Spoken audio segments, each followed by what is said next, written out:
നമസ്കാരം, ഗുരുകുല ഭാരതത്തിന്റെ PSC ക്ലാസ്സിലേക്ക് സ്വാഗതം. എൻ്റെ പേര് അനിൽ.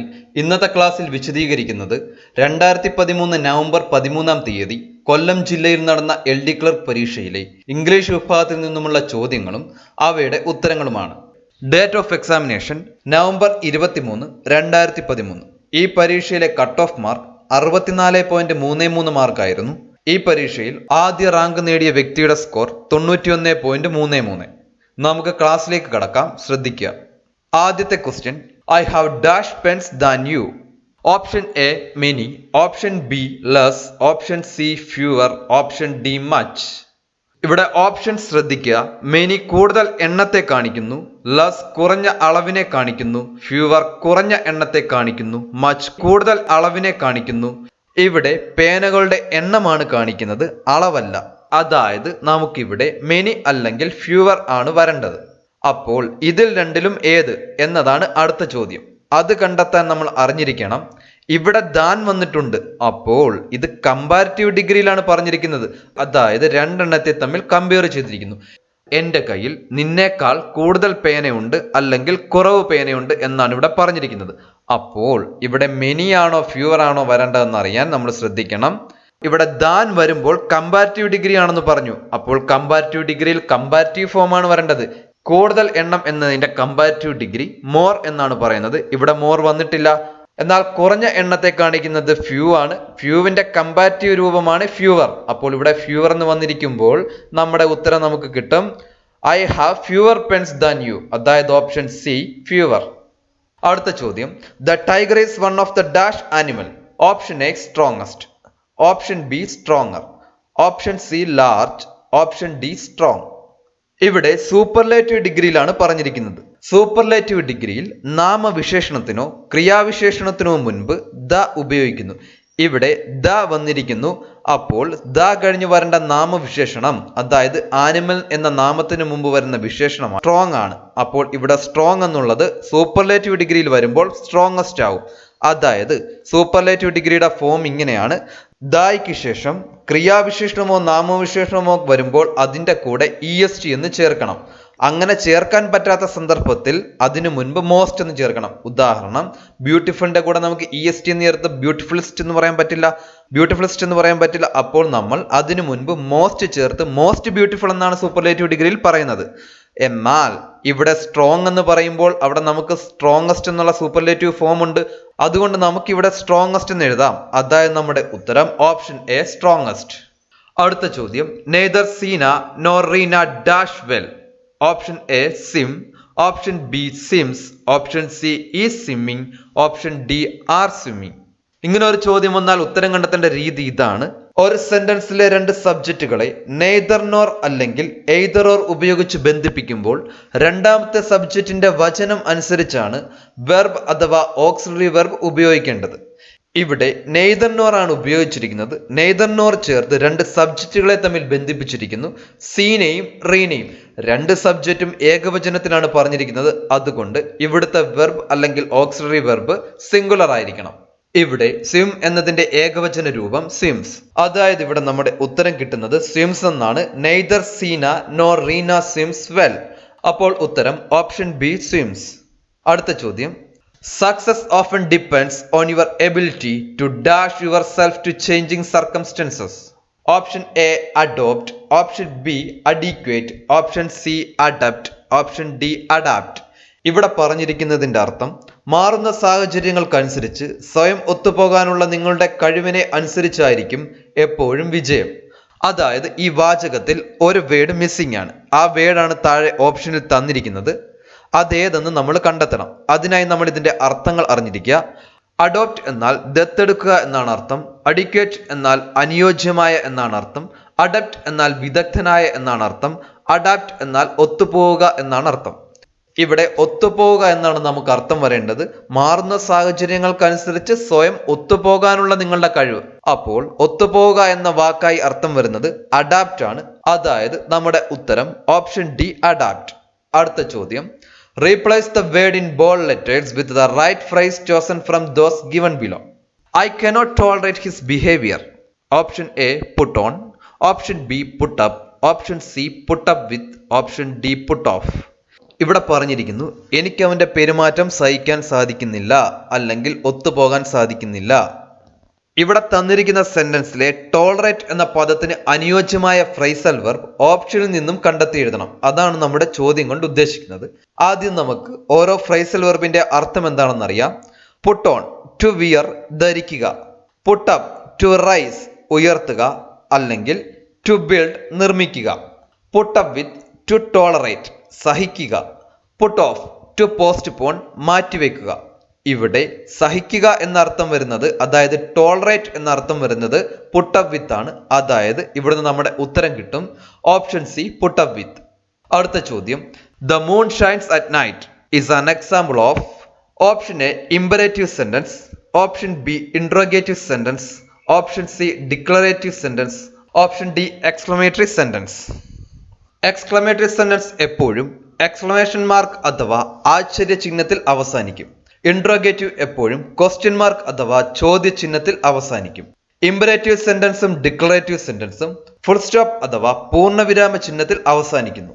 ഇവിടെ the moon shines at night എന്നത് ഫുൾ സ്റ്റോപ്പിലാണ് അവസാനിച്ചിരിക്കുന്നത്.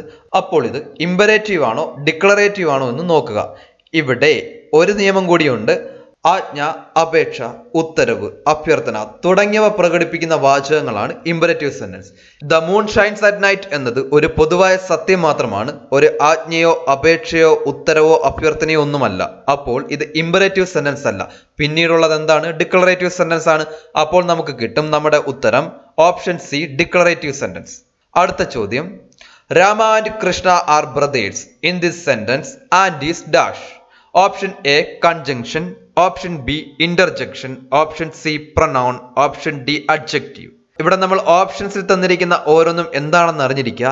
കൺജങ്ഷൻ, ഒരു വാക്യത്തിലെ രണ്ട് ഭാഗങ്ങൾ ബന്ധിപ്പിക്കാൻ ഉപയോഗിക്കുന്ന പദങ്ങളാണ് കൺജങ്ഷൻ. ഉദാഹരണം and, but, or, before, after, though, although etcetera. Interjection, പെട്ടെന്നുണ്ടാകുന്ന വികാരങ്ങൾ പ്രകടിപ്പിക്കാൻ ഉപയോഗിക്കുന്ന പദങ്ങളാണ് ഇന്റർജങ്ഷൻ. ഉദാഹരണം hurray, bravo, alas etcetera. Pronoun, നാമത്തിന് പകരമായി ഉപയോഗിക്കുന്ന പദങ്ങളാണ് പ്രൊനൗൺസ്. ഉദാഹരണം he, she, we, you etcetera. Adjective, നാമത്തെ വിശേഷിപ്പിക്കുന്ന പദങ്ങളാണ് adjectives. Examples beautiful, clever, easy etcetera. ഇവിടെ നമുക്ക് തന്നിരിക്കുന്നത് Rama and Krishna are brothers, അതായത് രണ്ട് പദങ്ങളെ തമ്മിലാണ് ഇവിടെ ബന്ധിപ്പിച്ചിരിക്കുന്നത്. അപ്പോൾ ഒരു വാക്യത്തിലെ രണ്ട് ഭാഗങ്ങൾ ബന്ധിപ്പിക്കാൻ ഉപയോഗിക്കുന്ന പദങ്ങളെ പറയുന്ന പേരെന്താണ്? കൺജങ്ഷൻസ്. അപ്പോൾ നമ്മുടെ ഉത്തരം ഓപ്ഷൻ എ, കൺജങ്ഷൻ. അടുത്ത ചോദ്യം, the passive voice of people speak English all over the world is dash. Option A English was spoken all over the world, option B English is spoken all over the world, option C English has spoken all over the world, option D English had spoken all over the world. ഇവിടെ passive വോയിസിൽ എഴുതാനാണ് പറഞ്ഞിരിക്കുന്നത്. Passive voice വിശദമായ ഒരു class അർഹിക്കുന്ന പാഠഭാഗമാണ്. Tense കൃത്യമായി പഠിച്ചാലേ passive voice വ്യക്തമായി മനസ്സിലാകൂ. ടെൻസിൽ 12 active voice ഫോമുകളും 8 passive voice ഫോമുകളും ഉണ്ട്. അങ്ങനെ മൊത്തം 20 ഫോമുകളുണ്ട്. ഗുരുകുല ഭാരതത്തിന്റെ ക്ലാസ്സിൽ ഇംഗ്ലീഷ് വിഭാഗത്തിൽ ഈ ക്ലാസുകൾ എത്രയും പെട്ടെന്ന് തന്നെ ഉൾപ്പെടുത്തുന്നതായിരിക്കും. ഇവിടെ ഈ ചോദ്യത്തിന് ഉത്തരം കണ്ടെത്താൻ മാത്രമുള്ള രീതിയിൽ ചെറിയൊരു വിശദീകരണം തരുന്നു, ശ്രദ്ധിക്കുക. ഇംഗ്ലീഷിൽ വാചകങ്ങൾക്കുള്ള 2 തരം പ്രയോഗങ്ങളാണ് ആക്റ്റീവ് വോയിസും പാസീവ് വോയിസും. ആക്റ്റീവ് വോയിസ് എന്നാൽ കർത്തരി പ്രയോഗം എന്നാണ് അർത്ഥം. ഇവിടെ കർത്താവിന് അഥവാ സബ്ജക്റ്റിനാണ് പ്രാധാന്യം. പാസീവ് വോയിസ് എന്നാൽ കർമ്മണി പ്രയോഗം എന്നാണ് അർത്ഥം. ഇവിടെ കർമ്മം അഥവാ ഒബ്ജക്റ്റിനാണ് പ്രാധാന്യം. നമുക്കിവിടെ തന്നിരിക്കുന്ന ചോദ്യം ശ്രദ്ധിക്കുക. People speak English all over the world എന്നാണ് തന്നിരിക്കുന്നത്. ഇവിടെ സബ്ജക്റ്റ് പീപ്പിളും ഒബ്ജക്റ്റ് ഇംഗ്ലീഷുമാണ്. ഇവിടെ സബ്ജക്റ്റിന് പ്രാധാന്യം നൽകിയാണ് പറഞ്ഞിരിക്കുന്നത്. അതിനാൽ ഇത് ആക്റ്റീവ് വോയിസ് ആണ്. നമ്മളോട് പറഞ്ഞിരിക്കുന്നത് പാസീവ് വോയിസിലേക്ക് മാറ്റാനാണ്. അതായത് ഇവിടെ ഒബ്ജക്റ്റ് അഥവാ കർമ്മമായ ഇംഗ്ലീഷിന് പ്രാധാന്യം നൽകി പറയാനാണ് ചോദിച്ചിരിക്കുന്നത്. അതിനാദ്യം നമ്മൾ ചെയ്യേണ്ടത് തന്നിരിക്കുന്ന വാചകം ഏത് ടെൻസിലാണെന്ന് മനസ്സിലാക്കണം. ഇവിടെ സിമ്പിൾ പ്രസന്റ് ടെൻസിലാണ് തന്നിരിക്കുന്നത്. സിമ്പിൾ പ്രസന്റ് ടെൻസിൽ ആക്റ്റീവ് വോയിസിന്റെ ഫോം ഇതാണ്. സബ്ജക്റ്റ് ഏകവചനം അഥവാ സിംഗുലർ ആകുമ്പോൾ സബ്ജക്റ്റിന്റെ കൂടെ വെർബ് ചേർത്ത് അതിന്റെ കൂടെ എസ്ഒ ഇഎസ്ഒ ചേർക്കണം. സബ്ജക്റ്റ് ബഹുവചനം അഥവാ പ്ലൂറൽ ആകുമ്പോൾ സബ്ജക്റ്റിന്റെ കൂടെ വെർബ് ഫോം ചേർത്താൽ മതി. സിമ്പിൾ പ്രസന്റ് ടെൻസിൽ പാസീവ് വോയിസ് ഫോം ഇതാണ്. ഒബ്ജക്റ്റ് ആദ്യം എഴുതുക, അതിനുശേഷം ഈസ് അഥവാ ആം അഥവാ ആർ എഴുതിയതിനു ശേഷം V3 ഫോം അഥവാ വെർബിന്റെ മൂന്നാമത്തെ ഫോം എഴുതിയതിനു ശേഷം ബൈ എഴുതി സബ്ജക്റ്റ് എഴുതുക. ഇവിടെ ഏകവചനമാണെങ്കിൽ ഈസും ഐയുടെ കൂടെ ആമും ബഹുവചനമാണെങ്കിൽ ആറുമാണ് ഉപയോഗിക്കുന്നത്. നമുക്ക് ഈ ചോദ്യത്തിന്റെ ഉത്തരം കണ്ടെത്തിക്കൊണ്ട് ഇതെങ്ങനെയെന്ന് മനസ്സിലാക്കാം. ചോദ്യം ഇങ്ങനെയാണ്: people speak English all over the world. ഇത് ആക്റ്റീവ് വോയിസ് ഫോമാണ്. ഇതിനെ പാസീവ് വോയിസ് ഫോമിലേക്കാണ് നമുക്ക് മാറ്റേണ്ടത്. ഇവിടെ സബ്ജക്റ്റ് പീപ്പിളും ഒബ്ജക്റ്റ് ഇംഗ്ലീഷുമാണ്. അപ്പോൾ നമ്മുടെ പാസീവ് വോയിസ് ഫോം നോക്കുക. അവിടെ ആദ്യം ഒബ്ജക്റ്റ് ആണ് വന്നിരിക്കുന്നത്. നമ്മൾ ഇവിടുത്തെ ഒബ്ജക്റ്റ് ആയ ഇംഗ്ലീഷിനെ ആദ്യം എടുത്ത് എഴുതുക. ഇംഗ്ലീഷ് എന്നത് ഏകവചനമാണ്, അതിനാൽ നമുക്കിവിടെ ഈസ് ഉപയോഗിക്കാം. അപ്പോൾ അടുത്തത് ഈസ് എഴുതുക. അതിനുശേഷം നമ്മുടെ വെർബ് ഇവിടെ സ്പീക്ക് ആണ്. വെർബിന് 3 ഫോമുകളുണ്ട്: V1, V2, V3. ഇവിടെ സ്പീക്കിന്റെ 3 ഫോമുകൾ സ്പീക്ക്, സ്പോക്ക്, സ്പോക്കൺ എന്നാണ്. നമുക്കിവിടെ വേണ്ടത് 3ാമത്തെ ഫോമാണ്, അതായത് സ്പോക്കൺ ആണ് നമുക്കിവിടെ വേണ്ടത്. അപ്പോൾ നമ്മൾ ഇംഗ്ലീഷ് ഈസ് കഴിഞ്ഞിട്ട് സ്പോക്കൺ എഴുതുന്നു. അത് കഴിഞ്ഞ് നമ്മൾ തന്നിരിക്കുന്ന ഭാഗം അതുപോലെ എഴുതുക. English is spoken all over the world. അത് കഴിഞ്ഞിട്ടാണ് ബൈ കഴിഞ്ഞ് സബ്ജക്റ്റ് വേണ്ടത്. ഇവിടെ ബൈ കൊടുക്കണമെന്ന് നിർബന്ധമില്ല, കാരണം എല്ലായിടത്തും പീപ്പിൾ തന്നെയല്ലേ സംസാരിക്കുന്നത്. അപ്പോൾ നമ്മൾ പ്രത്യേകിച്ച് ബൈ പീപ്പിൾ എന്ന് കൊടുക്കേണ്ട ആവശ്യമില്ല. അപ്പോൾ people speak English all over the world എന്ന ആക്റ്റീവ് വോയിസ് ഫോമിന്റെ പാസീവ് വോയിസ് ഫോം ഇതാണ്. Option B, English is spoken all over the world. അടുത്ത ചോദ്യം: the report speech of he said I have done my homework is. Option A, he said that he has done his homework. Option B, he said that he was done his homework. Option C, he said that he has been done his homework. Option D, he said that he had done his homework. ഇവിടെ report speech ആണ് ചോദിച്ചിരിക്കുന്നത്. Report speech വിശദീകരണം അർഹിക്കുന്ന ഒരു പാഠഭാഗമാണ്. നമ്മൾ എത്രയും പെട്ടെന്ന് തന്നെ ഗുരുകുല ഭാരതത്തിന്റെ ക്ലാസ്സിൽ റിപ്പോർട്ട് സ്പീച്ച് ഉൾക്കൊള്ളിക്കുന്നതായിരിക്കും. ആ ക്ലാസ്സിൽ ടെൻസ് പഠിക്കാതെ തന്നെ എത്രയും പെട്ടെന്ന് എങ്ങനെ റിപ്പോർട്ട് സ്പീച്ച് പഠിക്കാം എന്നതും പഠിപ്പിക്കും. കാത്തിരിക്കുക. നമുക്കിവിടെ ഈ ചോദ്യത്തിനുള്ള ഉത്തരം എങ്ങനെ കണ്ടെത്താമെന്ന് നോക്കാം. ഇവിടെ തന്നിരിക്കുന്നത് ഡയറക്റ്റ് സ്പീച്ചിലാണ്. നമുക്കതിനെ ഇൻഡയറക്റ്റ് സ്പീച്ചിലേക്ക് മാറ്റണം. ഇവിടെ ഡയറക്റ്റ് സ്പീച്ചിലെ ഹാവ് ഹാഡ് ആയിട്ട് മാറണം, ഐ ഹി ആയിട്ട് മാറണം, മൈ ഹിസ് ആയിട്ട് മാറണം. അപ്പോൾ നമുക്കിവിടെ ഹി സെഡിന്റെ കൂടെ റിപ്പോർട്ടിംഗ് വേർഡ് ആയിട്ടുള്ള ദാറ്റ് ചേർക്കുക.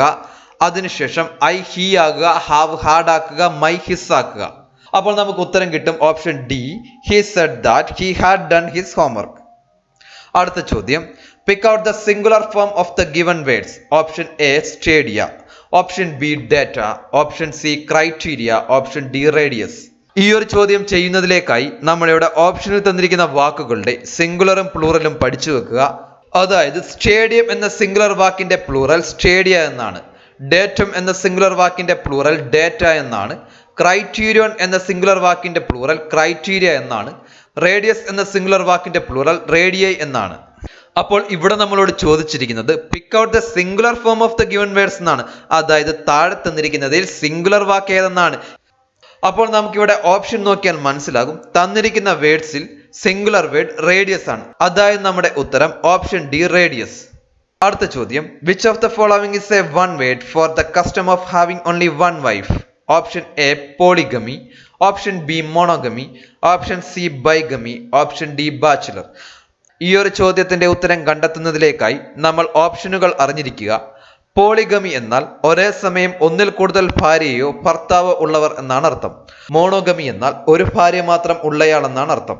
ബൈഗമി എന്നാൽ ഒരേ സമയം 2 ഭാര്യ ഉള്ളയാൾ എന്നാണ് അർത്ഥം. ബാച്ചുലർ എന്നാൽ കല്യാണം കഴിക്കാത്ത ആൾ എന്നാണ് അർത്ഥം. ഇവിടെ നമ്മുടെ ചോദ്യം ഇതാണ്: the custom of having only one wife, അതായത് ഒരു ഭാര്യ മാത്രം ഉള്ളയാളെ പറയുന്ന വാക്ക് എന്ത്? അതായത് നമ്മുടെ ഉത്തരം ഓപ്ഷൻ ബി, മോണോഗമി. അടുത്ത ചോദ്യം: the word nearest in meaning to the word endeavor is dash.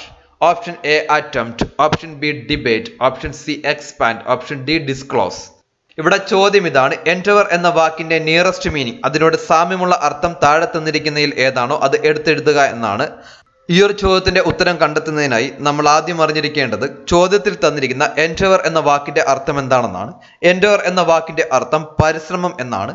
അടുത്തതായി നമ്മൾ മനസ്സിലാക്കേണ്ടത് ഓപ്ഷനിൽ തന്നിരിക്കുന്ന വാക്കുകളുടെ അർത്ഥങ്ങൾ എന്തൊക്കെയാണെന്നാണ്. അതും നമുക്ക് നോക്കാം. അറ്റംപ്റ്റ് എന്നാൽ പരിശ്രമം എന്നാണ് അർത്ഥം. ഡിബേറ്റ് എന്നാൽ വാഗ്വാദം എന്നാണ് അർത്ഥം. എക്സ്പാൻഡ് എന്നാൽ വികസിപ്പിക്കുക എന്നാണ് അർത്ഥം. ഡിസ്ക്ലോസ് എന്നാൽ വെളിപ്പെടുത്തുക എന്നാണ് അർത്ഥം. ഇവിടെ നമ്മൾ മനസ്സിലാക്കിയത് വെച്ച് നോക്കിയാൽ കാണാം, അറ്റംപ്റ്റ് എന്ന വാക്കിന്റെ അർത്ഥം പരിശ്രമം എന്നാണ്. endeavor എന്നാലും പരിശ്രമം എന്നാണ്.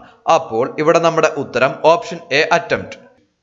അടുത്ത ചോദ്യം: which of the following is the word opposite in meaning to the word amateur? Option A, artificial. Option B, rough. Option C, professional. Option D, selfish. ഈ ഒരു ചോദ്യത്തിന്റെ ഉത്തരം കണ്ടെത്തുന്നതിലേക്കായി നമ്മൾ ഓപ്ഷനിൽ തന്നിരിക്കുന്ന വാക്കുകളും അവയുടെ ഓപ്പോസിറ്റുകളും മനസ്സിലാക്കി വെക്കുക. ആർട്ടിഫിഷ്യലിന്റെ opposite original, rough opposite smooth, professional opposite amateur, selfish opposite benevolent അല്ലെങ്കിൽ അൺസെൽഫിഷ്. ഇവിടെ നിന്ന് നമുക്ക് മനസ്സിലാകും ചോദ്യത്തിൽ തന്നിരിക്കുന്നത് അമച്വർ എന്നാണ്. അമച്വർ എന്ന വാക്കിന്റെ ഓപ്പോസിറ്റ് വേർഡ് പ്രൊഫഷണൽ എന്നാണ്. അതായത് നമ്മുടെ ഉത്തരം ഓപ്ഷൻ സി പ്രൊഫഷണൽ. അടുത്ത ചോദ്യം, chose the incorrectly spelled word. Option A recommend, option B recommend, option C vacation, option D psychology. ഇവിടെ തെറ്റായ സ്പെല്ലിംഗ് ഉള്ള വാക്ക് ഏതെന്ന് കണ്ടെത്തുക എന്നാണ് ചോദിച്ചിരിക്കുന്നത്. നമുക്ക് നോക്കാം. Option A recommend, RECOMMEND, recommend ശരിയാണ്. ഓപ്ഷൻ ബി RECCOMMEND, അവിടെ സി ആവർത്തിച്ചിരിക്കുന്നു, അതായത് ആ സ്പെല്ലിംഗ് ഉറപ്പായിട്ടും തെറ്റാണ്. അടുത്തത് വെക്കേഷൻ ശരിയാണ്, സൈക്കോളജിയും ശരിയാണ്. അപ്പോൾ നമുക്ക് ഇവിടുന്ന് നോക്കിയാൽ തന്നെ മനസ്സിലാവും നമ്മുടെ ഉത്തരം ഓപ്ഷൻ ബി റെക്കമെൻഡ്. അടുത്ത ചോദ്യം, in the following sentence there is an error. Identify the part marked A, B, C or D.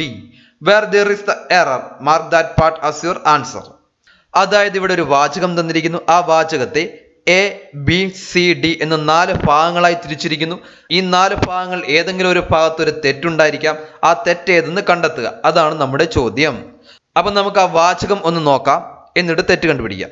ശ്രദ്ധിക്കുക, വാചകം ഇങ്ങനെയാണ്: would you mind tell me what you were doing after you completed your studies. ഇവിടെ ഒരു നിയമം അറിഞ്ഞിരുന്നാൽ നമുക്ക് ഇതിന്റെ ഉത്തരം വളരെ എളുപ്പമാണ്. വുഡ് യു മൈൻഡ് കഴിഞ്ഞാൽ വെർബിന്റെ കൂടെ ING ഫോം ഉപയോഗിക്കണം. അതുപോലെ വുഡ് യു ലൈക്ക് ആണ് വരുന്നതെങ്കിൽ വെർബിന് മുൻപായി ടു ഉപയോഗിക്കണം. ഇവിടെ വുഡ് യു മൈൻഡ് ആണ് വന്നിരിക്കുന്നത്. വുഡ് യു മൈൻഡ് വന്നതിന് ശേഷം വന്നിരിക്കുന്ന വെർബ് ടെൽ എന്നാണ്. അപ്പോൾ ഇവിടെ ടെല്ലിന്റെ കൂടെ ING ആണ് ഉപയോഗിക്കേണ്ടിയിരുന്നത്. അതായത് would you mind telling me എന്നാണ് അവിടെ വരേണ്ടത്. എന്നാൽ അവിടെ അങ്ങനെ വന്നിട്ടില്ല. Would you mind tell me എന്നേ പറഞ്ഞിട്ടുള്ളൂ. അതുകൊണ്ട് ഈ വാചകത്തിൽ തെറ്റായ ഭാഗം എ എന്ന് അടയാളപ്പെടുത്തിയതാണ്. അതായത് നമ്മുടെ ഉത്തരം ഇവിടെ പാർട്ട് എ ആണ്. അടുത്ത ചോദ്യം, dash person who died yesterday was a heart patient. Option A a, option B an, option C some, option D the. ഗുരുകുല ഭാരതത്തിന്റെ മുൻ ക്ലാസ്സിൽ ആർട്ടിക്കിൾ എന്ന പാഠഭാഗം വ്യക്തമായി എടുത്തിട്ടുള്ളതാണ്. ആ പാഠഭാഗത്തിൽ വിശദമായി പറഞ്ഞിട്ടുണ്ട് എവിടൊക്കെയാണ് എയും ആനും ദായും ഒക്കെ ഉപയോഗിക്കേണ്ടതെന്ന്. ഇനിയും കണ്ടിട്ടില്ലാത്തവർ ആ ക്ലാസ് ഒന്ന് ശ്രദ്ധിക്കുക. ഇംഗ്ലീഷ് എന്ന പ്ലേലിസ്റ്റിൽ ആർട്ടിക്കിൾ എന്ന തലക്കെട്ടോടുകൂടി ആ പാഠഭാഗം കാണാൻ സാധിക്കുന്നതാണ്. ഇവിടെ നമുക്ക് ഉത്തരമായി കിട്ടുന്നത് ഓപ്ഷൻ ഡി ദായാണ്. ഇവിടെ ഈ ചോദ്യത്തിൽ ഒരു പ്രത്യേക വ്യക്തിയെ എടുത്തു പറഞ്ഞിരിക്കുന്നു. അതിനാൽ നമുക്ക് ഉത്തരം ഓപ്ഷൻ ഡി ദ. അടുത്ത ചോദ്യം, she San well dash. Option A did she, option B didn't she, option C does she, option D dozen she. Question tag എന്ന പാഠഭാഗത്തു നിന്നുമുള്ള ചോദ്യമാണിത്.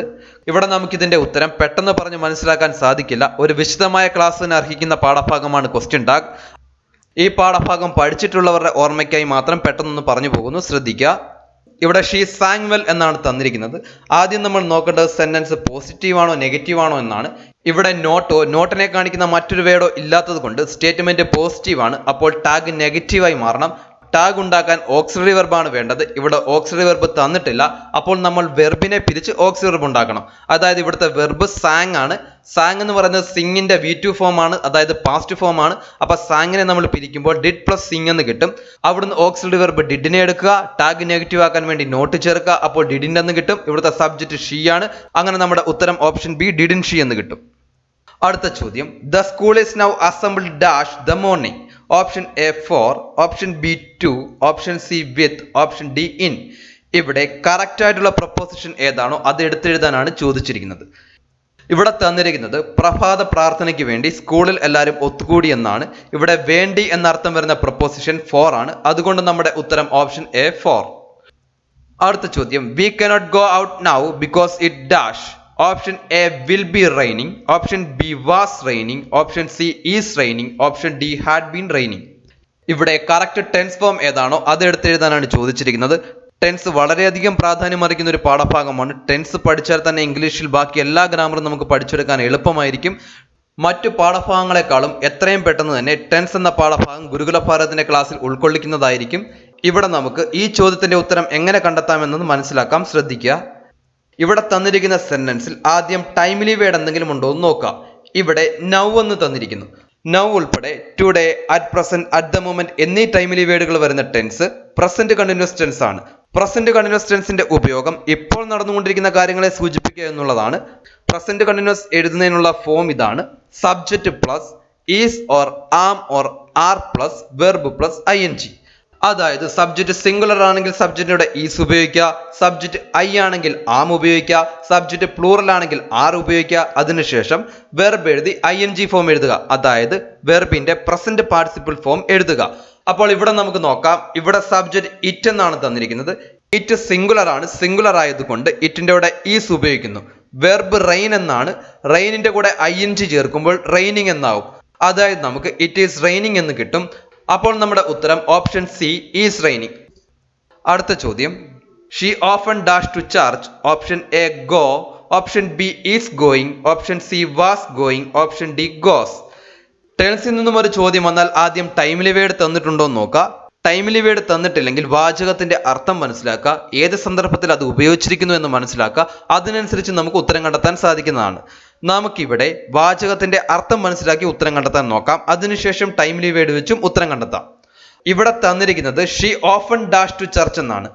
അവൾ ഡെയിലിയിൽ പള്ളിയിൽ പോകും. അതവിടെ പതിവായ ഒരു ശീലമാണ്. അപ്പോൾ പതിവായ ശീലത്തെ കാണിക്കുന്ന ടെൻസ് ഏതാണെന്ന് നോക്കണം. അതായത് സിമ്പിൾ പ്രസന്റ് ടെൻസ് ആണ് പതിവായ ശീലത്തെയും പൊതുവായ സത്യത്തെയും കാണിക്കുന്നത്. അപ്പോൾ നമുക്ക് ഇവിടെ ഉപയോഗിക്കേണ്ട ടെൻസ് സിമ്പിൾ പ്രസന്റ് ടെൻസ് ആണെന്ന് മനസ്സിലായി. അടുത്തതായി അറിഞ്ഞിരിക്കേണ്ടത് സിമ്പിൾ പ്രസന്റ് ടെൻസിൽ വാചകങ്ങൾ എഴുതേണ്ട ഫോം എങ്ങനെയാണെന്നാണ്. അത് നമുക്ക് മനസ്സിലാക്കാം. സബ്ജക്റ്റ് സിംഗുലർ അഥവാ ഏകവചനമാണെങ്കിൽ സബ്ജക്റ്റ് കഴിഞ്ഞതിന് ശേഷം വെർബിന്റെ കൂടെ എസ്ഒ ഇഎസ്ഒ ചേർക്കുക. എന്നാൽ സബ്ജക്റ്റ് പ്ലൂറൽ ആണെങ്കിൽ സബ്ജക്റ്റിന് ശേഷം വെർബിന്റെ V1 ഫോം അല്ലെങ്കിൽ പ്രസന്റ് ഫോം അതേപോലെ എഴുതുക. ഇവിടെ സബ്ജക്റ്റ് ഷീയും വെർബ് ഗോയുമാണ്. ഷീ എന്നുള്ളത് സിംഗുലർ സബ്ജക്റ്റ് ആണ്. സിംഗുലർ സബ്ജക്റ്റിന്റെ കൂടെ വരുന്ന വെർബ് സിംഗുലർ ആയിരിക്കും. അതായത് വെർബിന്റെ കൂടെ എസ്ഒ ഇഎസ്ഒ ചേർക്കണം. ഇവിടെ ഗോയുടെ കൂടെ നമ്മൾ ചേർക്കുന്നത് ഇഎസ് ആണ്. അതായത് ഷീ ഗോ എന്നുള്ളതിന്റെ കൃത്യമായ രൂപം ഷീ ഗോസ് എന്നായി മാറുന്നു. അവിടുന്ന് നമ്മുടെ ഉത്തരം കിട്ടി ഓപ്ഷൻ ഡി ഗോസ്. അടുത്തത് ടൈംലി വേർഡ് വെച്ച് എങ്ങനെ കണ്ടുപിടിക്കാമെന്ന് നോക്കാം. സിമ്പിൾ പ്രസന്റ് ടെൻസ് പെട്ടെന്ന് കണ്ടുപിടിക്കുന്നതിന് വേണ്ടി പ്രധാനമായും 10 ടൈംലി വേർഡെങ്കിലും ഓർത്തിരിക്കുക. അവ ഓർത്തിരിക്കാൻ ഒരു എളുപ്പ വഴിയുണ്ട്. അതാണ് പറഞ്ഞു തരുന്നത്, ശ്രദ്ധിക്കുക. ടൈംലി വേർഡുകൾ മറന്നു പോകാതെ കൃത്യമായി ഓർത്തിരിക്കാൻ ഈ ഒരു വാചകം ഓർത്തിരിക്കുക: യുവർ ഗോഡ് ആൻഡ് സിയോ. അതായത് ഇവിടെ യു എന്നുള്ളത് usually, R regularly, G generally, O occasionally, D daily, A always, N never, S seldom, E everyday, O often എന്നീ വാക്കുകളെ സൂചിപ്പിക്കുന്നു. അതായത് usually, regularly, generally, occasionally, daily, always, never, seldom, everyday, often. ഈ 10 വാക്കുകൾ നിർബന്ധമായും ഓർത്തിരിക്കുക. കാരണം ഈ വാക്കുകൾ കണ്ട് നമുക്ക് പെട്ടെന്ന് തന്നെ മനസ്സിലാക്കാൻ സാധിക്കുന്നതാണ് തന്നിരിക്കുന്ന വാചകം സിമ്പിൾ പ്രസന്റ് ടെൻസിലാണെന്ന്. അപ്പോൾ ഇവിടെ തന്നിരിക്കുന്ന വാക്ക് ഓഫൺ എന്നാണ്. അതായത് ഓഫൺ എന്ന വാക്ക് വരുന്ന ഏതിലാണ്? സിമ്പിൾ പ്രസന്റ് ടെൻസിലാണ്. സിമ്പിൾ പ്രസന്റ് ടെൻസിന്റെ ഫോം എന്താണ്? സബ്ജക്റ്റ് സിംഗുലർ ആയാൽ സബ്ജക്റ്റ് കഴിഞ്ഞ് വെർബിന്റെ കൂടെ എസ്ഒ ഇഎസ്ഒ ചേർക്കണം. സബ്ജക്റ്റ് പ്ലൂറൽ ആയാൽ സബ്ജക്റ്റ് കഴിഞ്ഞ് വെർബിന്റെ V1 ഫോം അഥവാ പ്രസന്റ് ഫോം അതുപോലെ എഴുതുക. അതായത് ഇവിടെ സബ്ജക്റ്റ് ഷീ എന്നുള്ളത് സിംഗുലർ ആണ്. സിംഗുലർ വെർബാണ് അപ്പോൾ അതിന്റെ കൂടെ ഉപയോഗിക്കേണ്ടത്. ഇവിടെ ഗോ എന്ന വെർബിനെ സിംഗുലർ ആക്കാൻ വേണ്ടിയിട്ട് അതിന്റെ കൂടെ ഇഎസ് ചേർക്കുക. അപ്പോൾ ഗോസ് എന്ന് കിട്ടും. അപ്പോൾ നമ്മുടെ ഉത്തരം ഓപ്ഷൻ ഡി ഗോസ്. ഇന്നത്തെ ക്ലാസ്സിൽ വിശദീകരിച്ചു എന്ന ഈ ചോദ്യ പേപ്പർ നിങ്ങൾക്ക് മനസ്സിലായിട്ടുണ്ടെന്ന് വിശ്വസിക്കുന്നു. ഇടയ്ക്ക് ചില ചോദ്യങ്ങൾ അമിതമായി വിശദീകരിക്കാൻ സാധിച്ചില്ല. കാരണം ഞാൻ വ്യക്തമായി പറഞ്ഞല്ലോ, അത് വിശദമായ ക്ലാസ്സുകൾ അർഹിക്കുന്ന പാഠഭാഗത്തിൽ നിന്നുമുള്ള ചോദ്യങ്ങളായതുകൊണ്ടാണ്. ഒട്ടും നിരാശപ്പെടേണ്ട കാര്യമില്ല. ഗുരുകുല ഭാരതത്തിന്റെ ക്ലാസ്സുകൾ എത്രയും പെട്ടെന്ന് തന്നെ ആ ക്ലാസ്സുകൾ അപ്ലോഡ് ചെയ്യുന്നതായിരിക്കും. എന്തെങ്കിലും സംശയങ്ങളോ അഭിപ്രായങ്ങളോ നിർദ്ദേശങ്ങളോ ഉണ്ടെങ്കിൽ കമന്റിൽ രേഖപ്പെടുത്തുക. ഇത്രയും നേരം ഈ വീഡിയോ കണ്ടതിന് ഒരുപാട് നന്ദി. വീഡിയോ ഇഷ്ടപ്പെട്ടിട്ടുണ്ടെങ്കിൽ ലൈക്ക് ചെയ്യുക, ഷെയർ ചെയ്യുക. കൂടുതൽ വീഡിയോസിന് വേണ്ടി സബ്സ്ക്രൈബ് ചെയ്യുക. താങ്ക്